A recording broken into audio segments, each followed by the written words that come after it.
From beds out of the back of a Wonderbread truck to 1.5 million square feet of mattress manufacturing amazingness. 3Z Brands recently acquired Nola, Leesa, and surprisingly, traditional mattress manufacturer Southerland. Meanwhile, Helix is crushing it in brick-and-mortar stores. But why are they breaking the e-commerce mold? The CEO of 3Z Brands, John Merwin, is back, and the FAM podcast starts right now.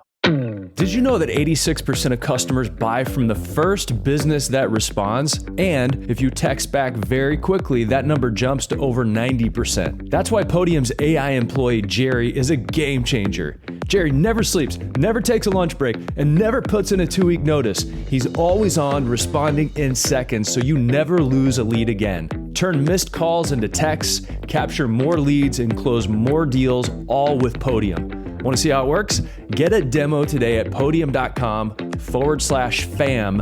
Podium, because speed wins sales.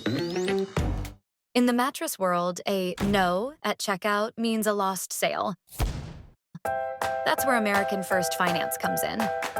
We help you say yes to more customers, even if their credit isn't perfect. With fast setup, tailored solutions, and support every step of the way, you're not just offering a way to pay.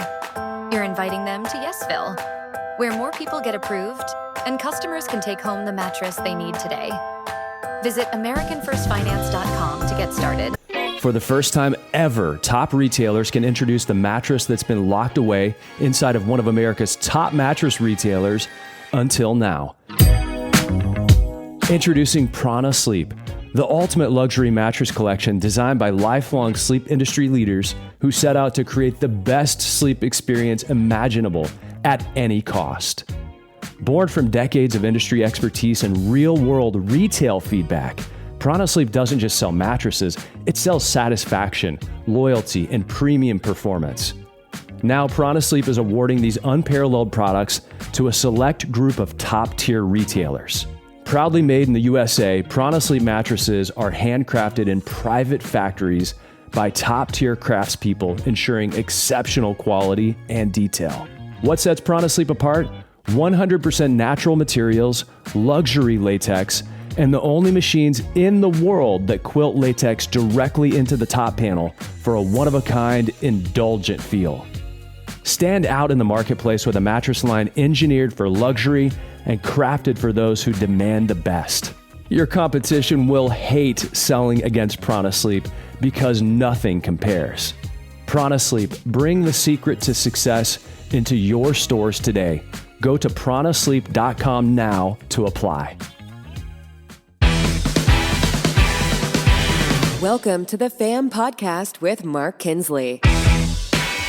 This is where the best in the bedding business get even better. Hey fam, welcome to the show. John Merwin, so great to have you back here on the FAM podcast. We gotta start by talking about Ollie, because some of the people may have seen your video on Facebook, but you got attacked by your own dog. Is that? Yeah, went swimming one night, and he's a sheepadoodle, and he loves to swim. And I got up on a higher rock, jumped off, and turned around to look, and he jumped right on me, and his teeth just drilled me right in the eye, sliced open my eyelid, and it was an eventful night. But I'm healed up. It's just a little blurry out of my right eye for vision, but I think that's going to go away. So, you actually still have blurriness? A little bit, just a little bit. Yeah, it's not. I probably should go see an optometrist, but we'll see on that one. So you actually came up out of the water and you couldn't see for a moment. You're like, I can't see anything. No, I couldn't. He hit me, and my wife was videoing it. So she's, if you watch the video on Facebook, she's laughing, because it looked funny, because he almost landed right. I mean, he landed right on me, but I went down and obviously felt it, and it hurt. And then I came up out of the water, and I opened up my eyes, and I couldn't see out of my right eye. And I'm like, this isn't good.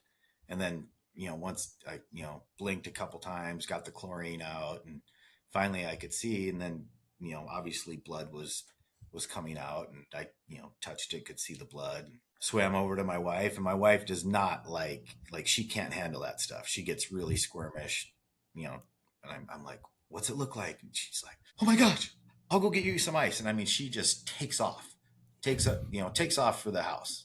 And I'm like, Kristen, she's like, I'm getting you ice. I'm getting you ice. I'm like, I don't need ice. I need, like something to stop the bleeding. And so, yeah, it turned out, it was cut. I go inside and I'm like, well, this definitely needs stitches. And it was a Friday night. I'm like, I don't want to go to an urgent care and wait for 4 hours to get. So I start texting my new son-in-law and I'm like, hey, do you have any buddies that are, like a family doctor or anyone that can stitch me up? And he calls his dad, and in a matter of 5 minutes, I get a call from this guy, and he's like, hey, I'll stitch you up. Just come on over to my house. So I drive 20 minutes over and throws on a couple of rubber gloves and sterilizes it and injects it and stitches me up. And so I got stitched up in, 25, 30 minutes on a guy's living room couch. It was But great. did Kristen drive you though? She did. Okay. She did. Because you said you drove over there, and I'm like worried for a second. I'm like, you drove over pirate style? No, she did drive me over. But I don't think if I would have had to go to urgent care, as much, we've been married 25 plus years. I love my wife. She's amazing. I think she would have made me Uber to urgent care, and I probably would have too, because there's no reason for her to sit there for 4 hours at an urgent care while trying to get my eye stitched. But we got lucky. So you know how dogs sometimes, like, you could tell they feel emotions? What was Ollie doing as you're coming up out of the water? Kristen's running to the house. Ollie loves to swim. I mean, he was just swimming around. He didn't care. And your eyes bleeding into the water, and Ollie's like doing laps in your blood in the water. Yeah. No big deal. Yeah, I told you, my wife loves that dog. Like, I mean, we've had dogs ever since we've been married, and she loves that dog. But he's a sheepadoodle. She calls him her little assadoodle, and because he's got a little mischievous characteristics in him, but he is cute. Like, you look at him and like, he'll do something bad and she'll try to get mad at him, and she'll look at him and she'll be like, oh, come here, it's okay, Ollie. So, but yeah, I appreciate you sending me a text. You saw it on Facebook, sent me a text. It scared me for a little bit, but we're all good. Hey, speaking of videos, do you care if we talk about Brooklyn? I mean, it is the name of one of your companies. Yeah. Brooklyn. I think this is real. Yeah, Brooklyn's your daughter. That she's the middle daughter, and Brooklyn Bedding is named after Brooklyn, not the borough in New York. And you're talking about videos that are kind of going viral. I mean, Ollie biting you in the eye. It's kind of gone like a little bit mattress industry viral, but your daughter Brooklyn actually has had lots of viral videos. Like, what's her story? Especially since she's kind of in the mattress industry, whether she wants to be or not. Right. Yeah, Brooklyn, we rebranded from our liquidation days. And Brooklyn was probably about 3. And that's when we rebranded to Brooklyn Bedding, and obviously named it after Brooklyn. And so Brooklyn's 21. She just recently got married, and, she started, posting on Instagram and TikTok and, not really thinking that anything was going to happen with it, but just posting and doing different things. And she kept getting followers, and now she's at a point where, she's starting to get paid for some of her posts. And, she's had multiple videos that have had well over 1 million views. I think the biggest one is like 14 million views. So it's cool. We're really happy for her, but it didn't happen overnight. She's been working on it for a really long time, and it's been slow. So it's obviously, we spend a tremendous amount of money on marketing, and anytime you can get anything to go viral, it's great. So, it's mostly fashion and beauty products that she's working with. It's been cool to see. What's the video that did 14 million? It's like her putting on makeup from like nothing on until finished, and she's showing like every step of it's just that. I mean, it's really cool though, for people that put on makeup. Just that. Yes. She's, love it. Here's my, I'm not a makeup person, but here's where I start. And then she links everything that she uses, and, people comment, what color, what is this? And yeah, it's, I'm not sure how much makeup she sells when she posts one of those, but judging by the boxes of product that are showing up at the house for other brands that want her to do those posts, I imagine they're pretty powerful posts. So, um, I mean, there's a parallel here between, you have so many D2C mattress brands in your portfolio. And I remember this on the first podcast. If you haven't heard the one from 2022 that John and I did, go back and listen to it, because I just love the story about how you started getting orders off Amazon out of nowhere, and you're like, what is going on here? And so there's some great stories about how Amazon started prioritizing products that had bigger margin. Instead of books, they were selling beds. And every once in a while, you were like such an early adopter of that platform that you would get these huge spikes in sales. So now, I mean, with influencers and D2C brands, and you're talking about what your daughter does, is that a big deal within the mattress space these days still, like having influencers in partnerships and things like that? Yeah. We do it. Helix, a lot of our marketing budget is spent on podcasts, and we have a ton of success on podcasts. We've dabbled in the TikTok and Instagram, and have found little niches where we've had a lot of success. But marketing as well as anyone. It's just constant testing and trying to figure out what's going to work and what doesn't work, and continuing to move forward. And so it's funny, Brooklyn, she just got married. They moved into an apartment. And I'm like, Brooklyn, you need to do a post on, she's like, Dad, I need a mattress. So, got her a mattress. I'm like, I need to see a post on this. And she didn't do it.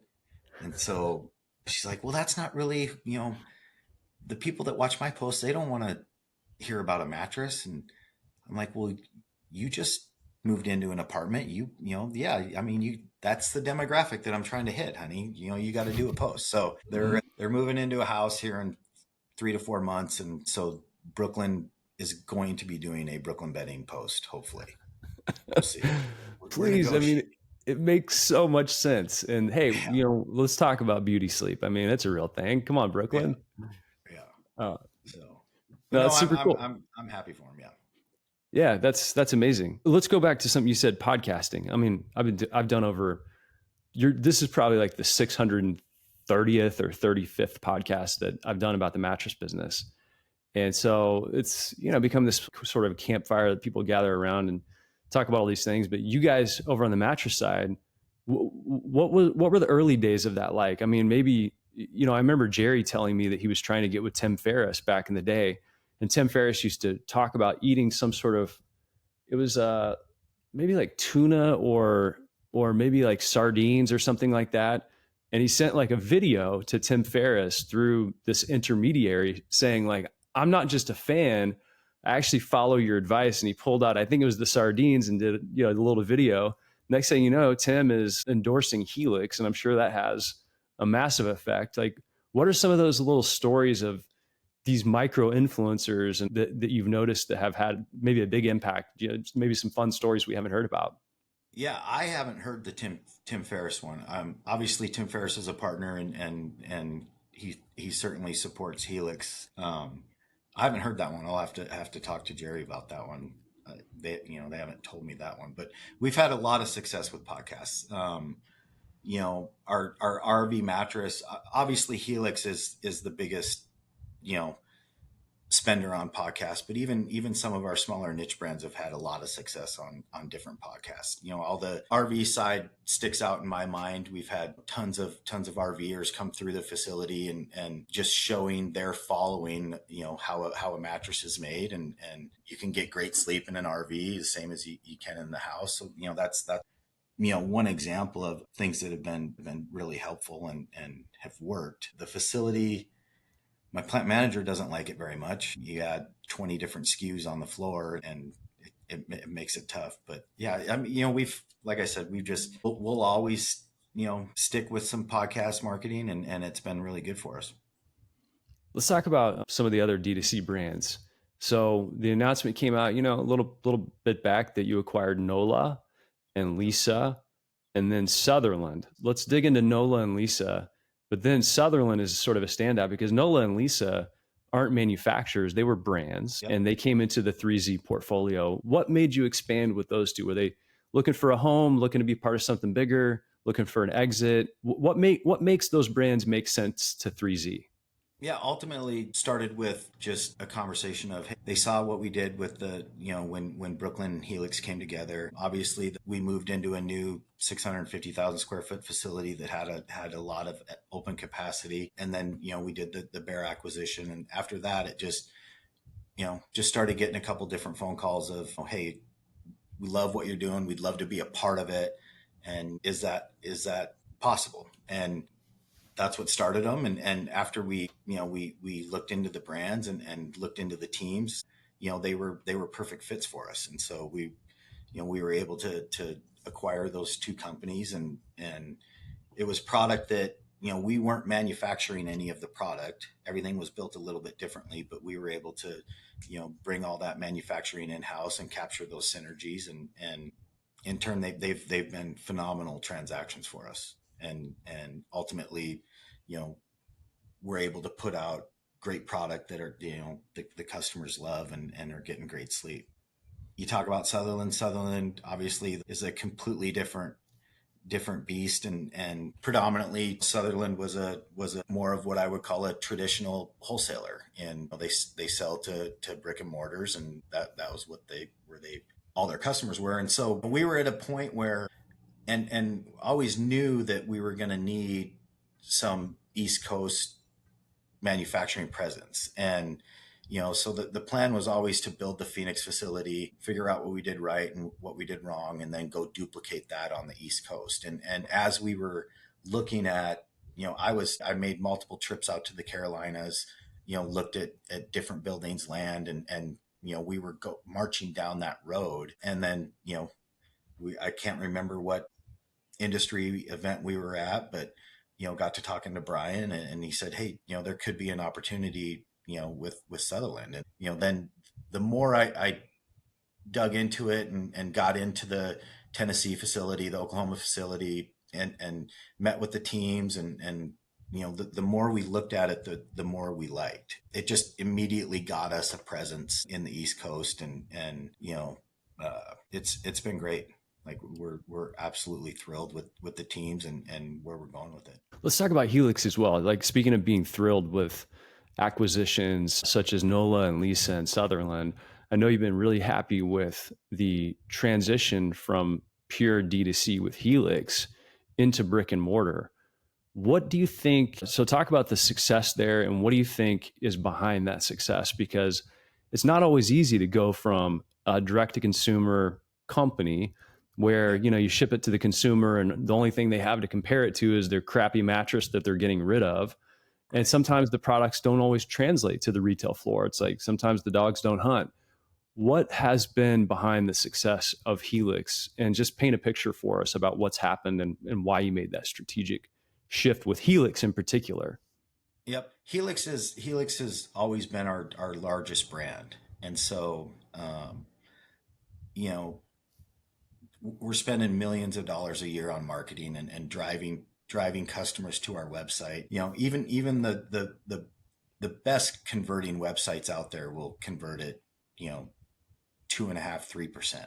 And so, we have customers that come to the site and they're like, hey, where can I touch it? Where can I feel it, see it, lay on it? And, so that's what's drove the retail success. And because I feel like we're one of the most vertically integrated manufacturers out there.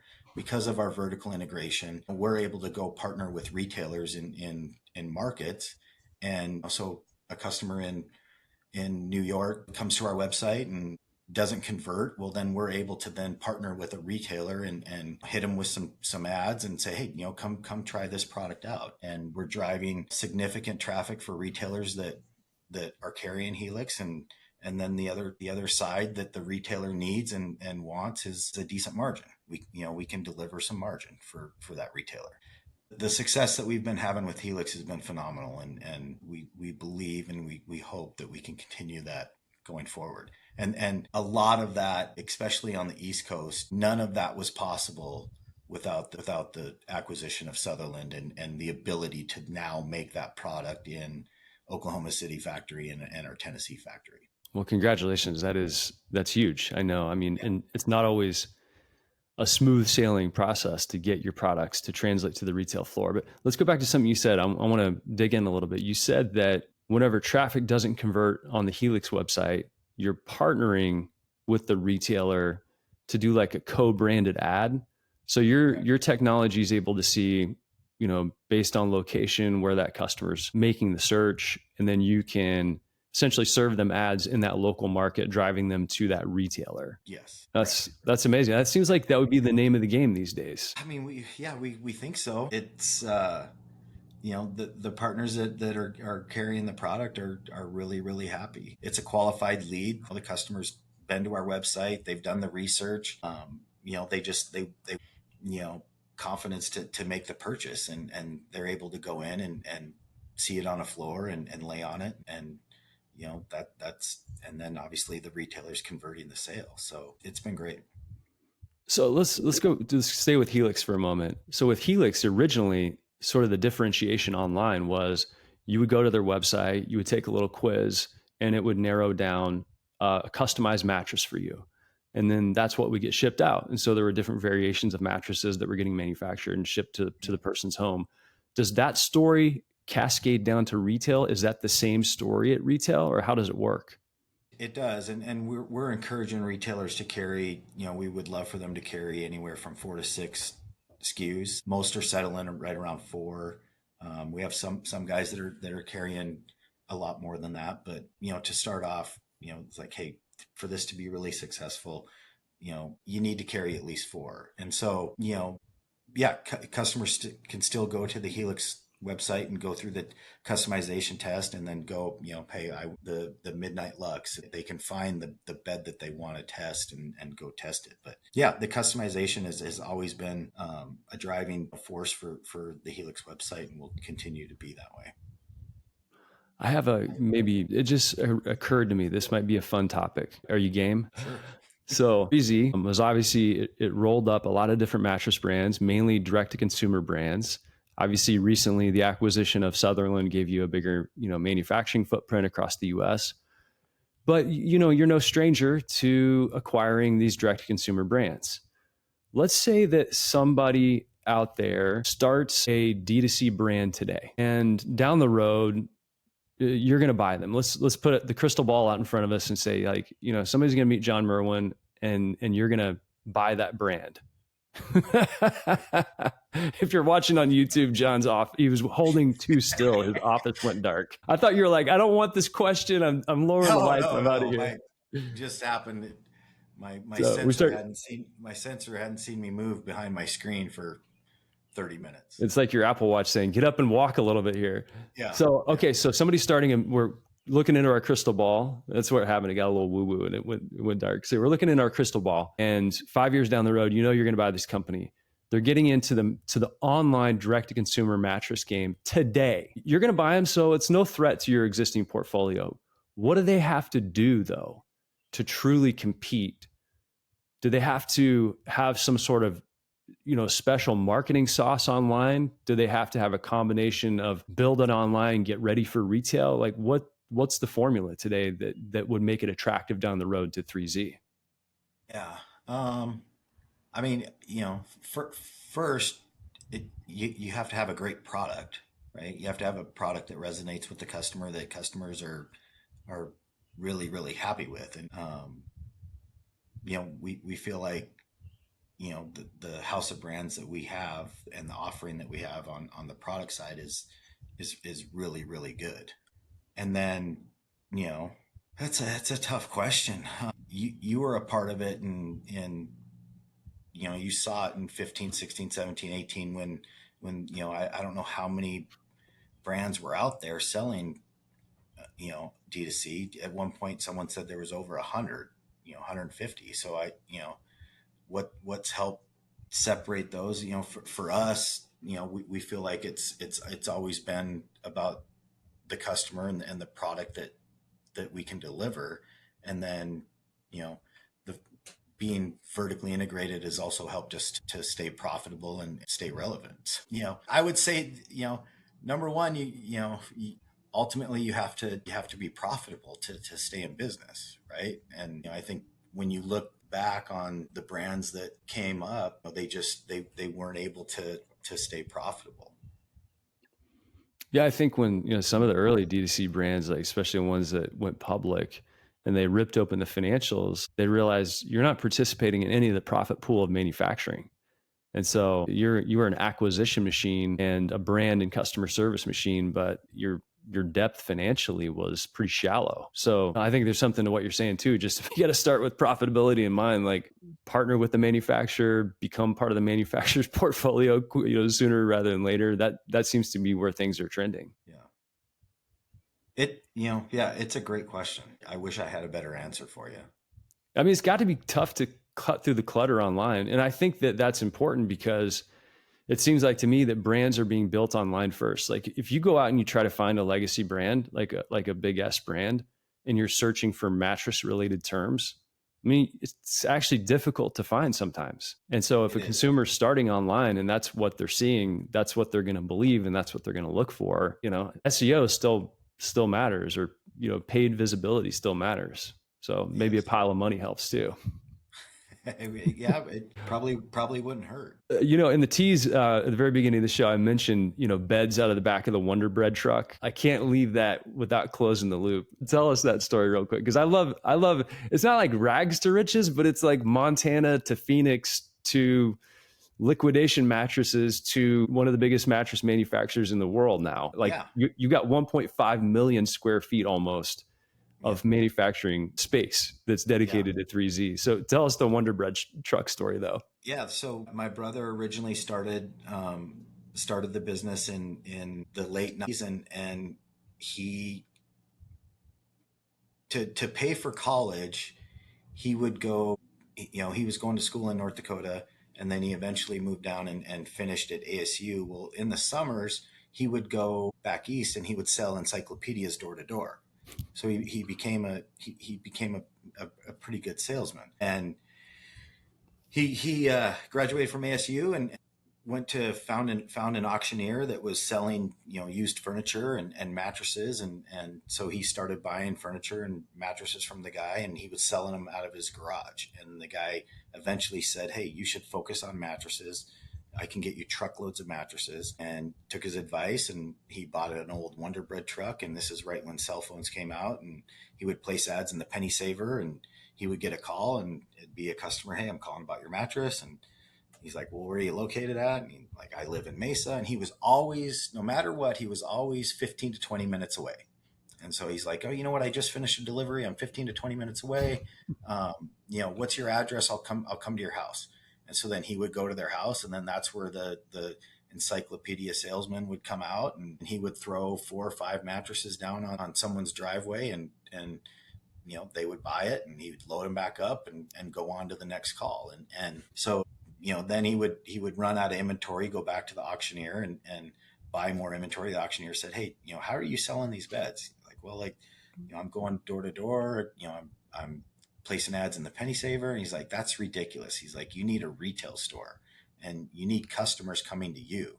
And so he took his advice and opened up our first retail store. And I came down, probably 6 months after that, and opened up a second retail store. And then, here we are, 20 plus years later, and we're manufacturing mattresses, making springs and pouring foam and putting beds in a box and shipping them all over. So it's been a ton of fun.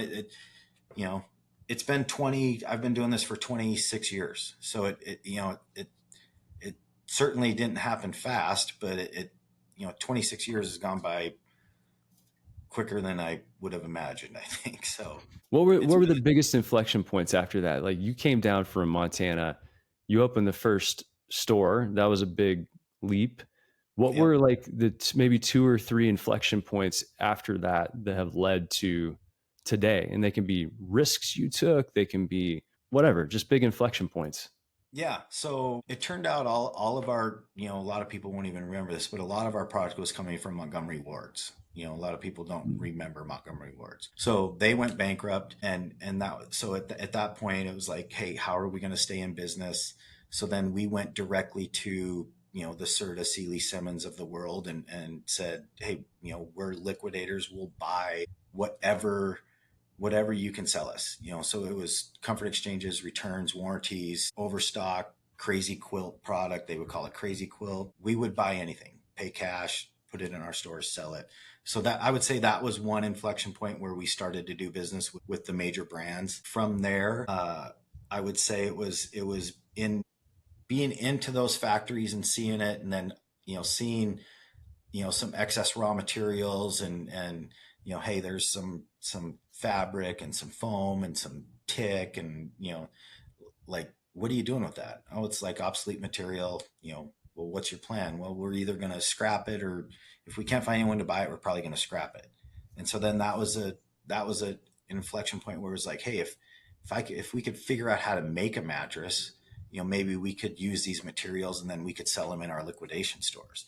And so, obviously, buying that first sewing machine was a big step for us, and we bought a flange machine, we bought a tape edge machine, and just started figuring out how to make mattresses.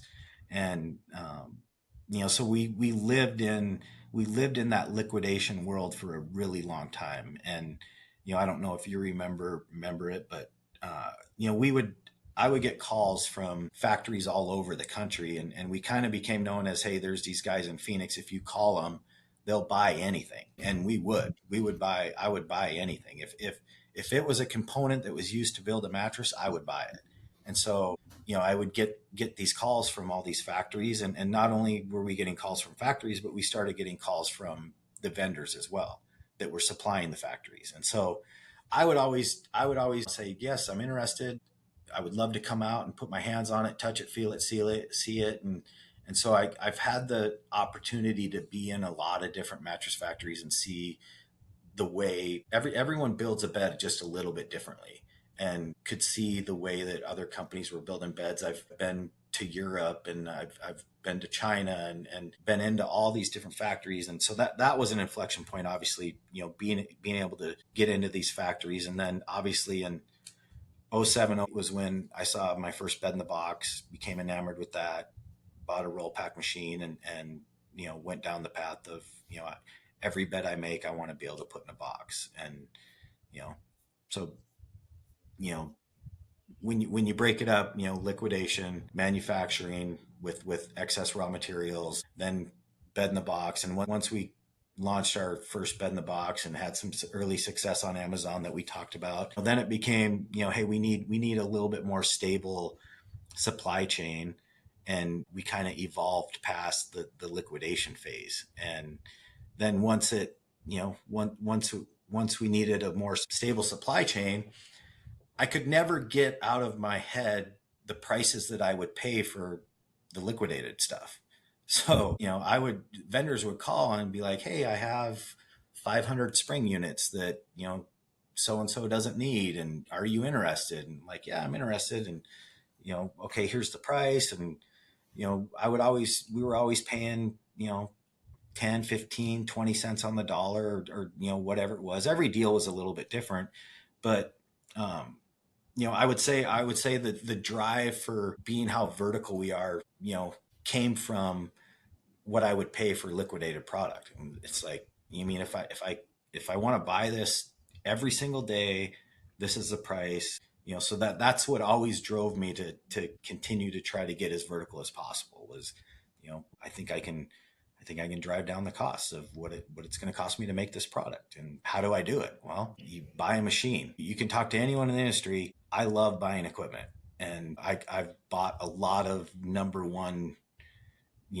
this is machine number one. And it was because I thought that I could do something with it. Sometimes it's worked, and sometimes it hasn't. So, um, I have it drives our guys nuts, but I have trailer loads full of equipment that, some of it is stuff that didn't work, and some of it's equipment that we've replaced. And they're like, "What do you want me to do with it?" I'm like, "Just save it."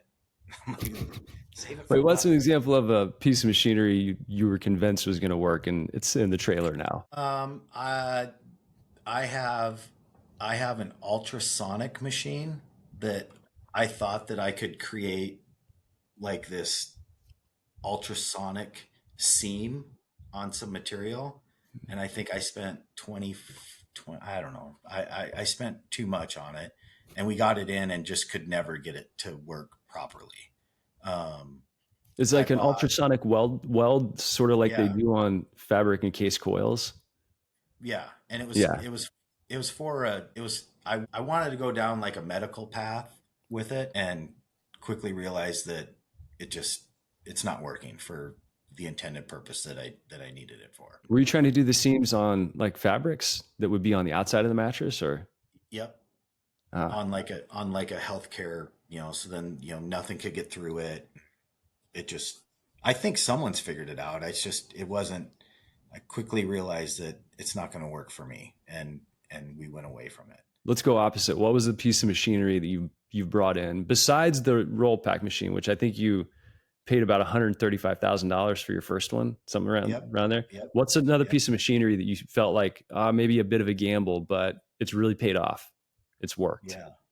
I mean, just recently, it would say it's the foam line that we put in. That was by far the biggest gamble that we've ever, as far as equipment standpoint, and that we've taken. But um, you know, we now pour 95% of the foam that we use, we pour it in house, and so that was certainly a big gamble. So I love what you said about, sort of your ceiling became what, from a price standpoint, what you paid for those raw materials that people were going to kind of take to the dump. And so that's always driven sort of your frame of reference for what to pay. So the foam line, big risk, like it drives down your cost a significant amount. Like, is it one of those things you look at and you're like, oh my gosh, I can't believe how much money we're saving? Or is it incremental and it adds up over time? Yeah, it's incremental and adds up over time. And then, the other thing that it's allowed us to do is, we're working on some proprietary foam that, we just, working with the outside guys, they wouldn't have poured for us. Our Helix Elite now has a 7-pound memory foam in it. And, we could never get anyone that would want to pour us a 7-pound memory foam. And so, It's you either know, a very comfortable mattress layer or a hand sample weapon, either one. it's heavy. Don't use it in a pillow fight. Yeah, you don't want to use that in a pillow fight, but it's great foam, and it creates an amazing feel on the bed. And so that's been the last couple years, and the foam, and the experimenting. That's been a ton of fun, because I'll go back there and say, "Can we do this?" And the next day we're pouring a sample of it and cutting it and testing it, and I mean, I love that part of it, and always have loved that part. The foam pouring has been good. And that's also what we broke ground on another 250,000 square feet behind our facility, and that's 100% to support our foam pouring. Wow. I was going to ask what's next for 3Z. I mean, that is next, clearly. So you're going from 650 to adding another 250 just behind the building. 250, and that'll be 90% of it will be for foam curing and foam storage. And then we've also ordered a pillow molding line. When you have that much capacity dedicated to foam, 250,000 square feet, do you end up having to spin up other business units that sell foam to other industries, or do you consume everything? No, no. We currently are out selling foam right now, and we're selling, we're selling foam to furniture guys, packaging guys. We're selling, some of we might be selling some foam to some mattress guys. We have a lot of capacity in foam pouring. All right. Anything beyond that? Anything in the near future that you're working on that you can talk about, or you're going to have to come back on the pod to share it once it breaks? I'd have to come back. I mean, as far as, Yeah, nothing that comes. I mean, we're actively not working on anything that would be new, other than the pillow molding line is going to be great when we bring that in. That'll be completely new for us. We've invested in a top of the line molding system, and it'll give us, I think, a capacity of 3 million pillows a year. Will be what we can manufacture, and That's a then ultimately we'll have to figure out how to sell them. It's funny, guys here say that most people start with a product and then take that product and say okay, now we can sell it, and how do we build it? And I would say that we start with a piece of equipment, and then what can that equipment build, and then how can we go sell it? And so it's maybe we look at things a little bit differently. it's almost like, hey, let's buy a bread truck and then figure out what we can haul in it. Yeah, yeah. So it's been a ton of fun, and you've been in the industry a long time. The industry's full of great people, and it's I've just had a lot of fun. Well, it's full of great people. And John, you are one of those great people. I'm happy to call you a friend. Thanks for coming back on the pod and chopping it up with us. Glad your eye is okay. And Kristen's not having to experience the bleeding, and Ollie is fine. And congratulations on all the success with all the brands. I mean, all the brands you've acquired. Obviously, we talked a lot about Helix. Big shout out to the team at Helix. I remember going to New York City a Yep. meeting with that gang, and they were like banging away on computers trying to find customers. And Jerry told me this the one time about that story about Tim Ferriss. So Jerry, if I got that wrong, give me a shout and we can do a correction here on the pod live at some point. But congrats on everything. You've got a great team. I've had the honor to meet a bunch of them, and keep up the good work and keep buying those machines, Yeah. and churning out, seeing what they can make. Thank you, Mark. I appreciate you having me on. All right, my friend. Join us here every Monday on the FAM podcast. And John, hey, just before you leave, how do people get in touch with you or get in touch with your team if they want to reach out? Yeah, me personally, you can reach out to me at John at 3Z Brands. I'm not the best at email, but I'll try to get back to you. Or just hit me up on LinkedIn or friend request on Facebook, and that's how you reach me. And that's where you can watch the video of Ollie sinking his teeth into your eyelid. Yeah, All good right. old Well, Ollie. thanks again for being on the show, being on the pod, and congrats again on all the success, and looking forward to catching up down the road. You bet. Thank you.